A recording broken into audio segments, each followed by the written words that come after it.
Article વિશે ભણીશું, તો ચાલો ભણીએ।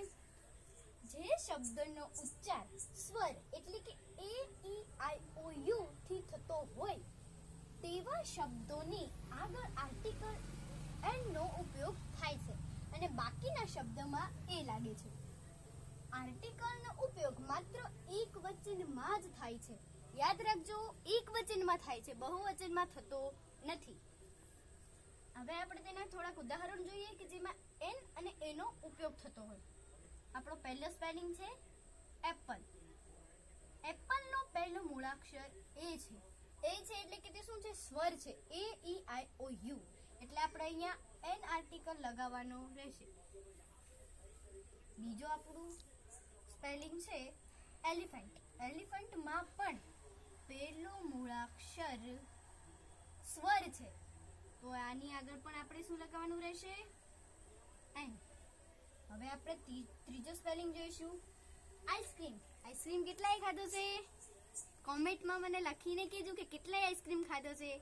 જે નહીં ખાધું હોય ને એ તો સાવ ડફોળ જ હશે। આમાં શું આવશે? આઈ છે। આઈ એ શું છે?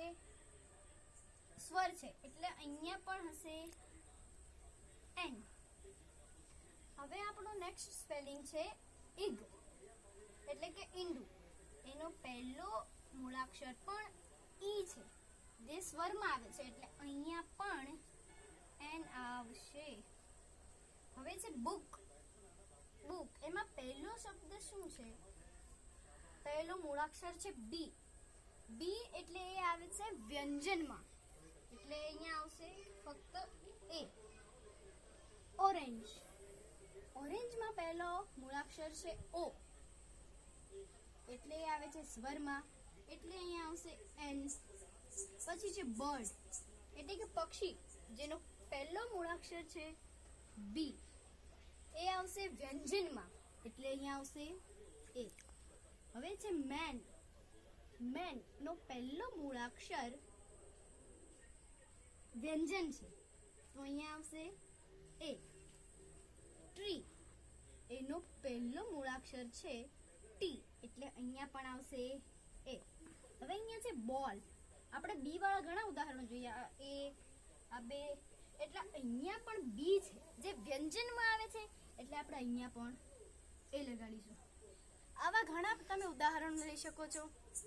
જો મેં આ ભણાવ્યું, હું આશા રાખું છું કે તમને સરળતાથી યાદ રહ્યું હશે અને ગમ્યું હશે।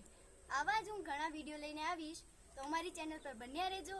અમારા વિડીયોઝને લાઈક કરજો, અમારી ચેનલને સબસ્ક્રાઇબ કરજો અને અમારા વિડીયોને શેર પણ જરૂરથી કરજો। મળીશું નેક્સ્ટ વિડીયોમાં આપણે। બાય।